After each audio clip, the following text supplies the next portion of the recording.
সচৰাচৰ আমি দেখাত এটা পাল সিদিনা দেখা পাইছোঁ মোটামুটি 122টা মানক আমি গণছোঁ, কিন্তু তাত আমাৰ ধাৰণা হয় 140টা 50টা এইটো জাক হ'ব। আৰু সৰু সৰুকৈ আছে জাক, যেনে 7টা 12টা 4টা 3টা, সেইটোতো আমাৰ স্থায়ী হৈ গৈছে ইয়াতে।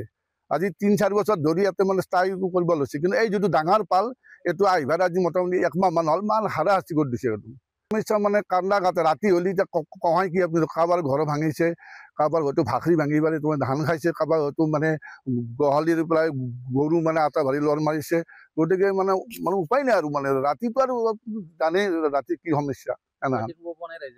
না শুব পৰা নাই মানে অৰা ৰাতিটো অজাগাই থাকিব লাগে। ধান খেতিৰ সমস্যা, যেনেকুৱা কিছুমান ৰবি শস্য হয়তো মানে আশা কৰি আছিল যে আমি ৰবি শস্য মানে কৰিম, কিন্তু ৰবি শস্য কেনেকৈ কৰিম এই উৎপাতত। ধান খেতিকে যিটোকে উঠাব পৰা নাই, আধা আধি কাটিম বুলি আশা কৰে, কিন্তু ৰাতি আহি হাতী খাই গুচি যায়। গতিকে এনেকুৱা হেৰিত অলপ যদি চৰকাৰৰ ফালৰ পৰা সা সুবিধা পালি হয়তো আমি নথৈ আমি মানে আনন্দিত হ'লোঁ হয়। যোৱা বছৰে আমি এটা ফেঞ্চিং পাইছিলোঁ ফৰেষ্ট ডিপাৰ্টমেণ্টৰ পৰা।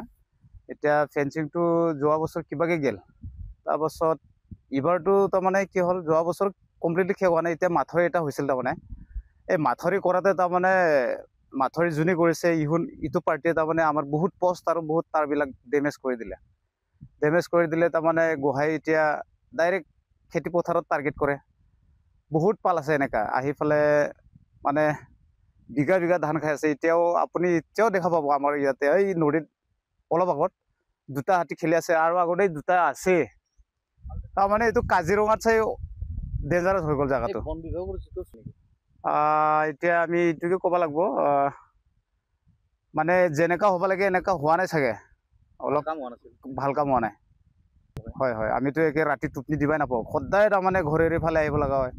গাঁৱত থাকিলেও তাৰমানে সন্দেহ এনে ফেঞ্চিংটোতো চিম্পল একটা মানে এনেই ভাঙাই দিয়ে, তাৰ চাৰ ছিঙি পেলাই খুটি চুটি দুলাই দিয়ে। এতিয়া আপোনালোকক দেখা পাৰোঁ। তো সেনেকুৱা বাইচান্স যদি আমি নৰখিলে, এইটো আমাৰ টংচি ঘৰ ভাঙা চিঙা আমি একেবাৰে ৰাইজে লগ লাগি পেলাই বনাওঁ, তাতে শুই থাকোঁ আমি 10-15 জন। তেনেকুৱা ঘৰো যদি আমাক চৰকাৰে দিয়ে, আমাৰ ডিপাৰ্টমেণ্টে এতিয়াতো আমি ক'ব লাগিব বন বিভাগৰ একচুৱেলি আমাৰ এইখিনি এৰিয়াত কাদঙাত আমি তাৰমানে ভাল ছাপৰ্ট পোৱা নাই। হয়তো সাতবাৰীত আহিছে, আমাৰ এইখিনিত তাৰমানে প্ৰায় থকাটো আমি দেখা নাপাওঁ, মাজে মাজে আহে কেতিয়াবা, বৰি কাটা বুলি কয়। তো আমাৰ সকলো ৰাইজে তাৰমানে মিলিজুলি ওলাই আহে, একেবাৰে ৰাতি ইয়াতে থকা যায়।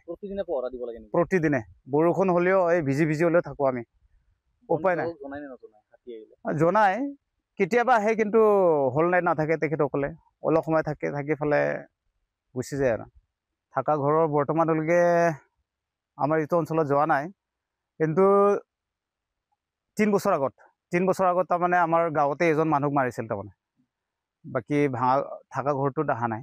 আচ্ছা, যোৱাকালি আমাৰ এইটো অঞ্চলত মোটামুটি জ্বালা বস্তুটো ইয়াৰ পৰা বেছি দূৰ নহয়, 5-6 কিলোমিটাৰমান দূৰত, তাতে তাৰমানে 2জন মানুহক মাৰছে। চান্স পালেতো আমাৰ ইয়াতো মাৰিব, কিন্তু হয়তো সিহঁত দেখা পোৱা নাছিল চাগে,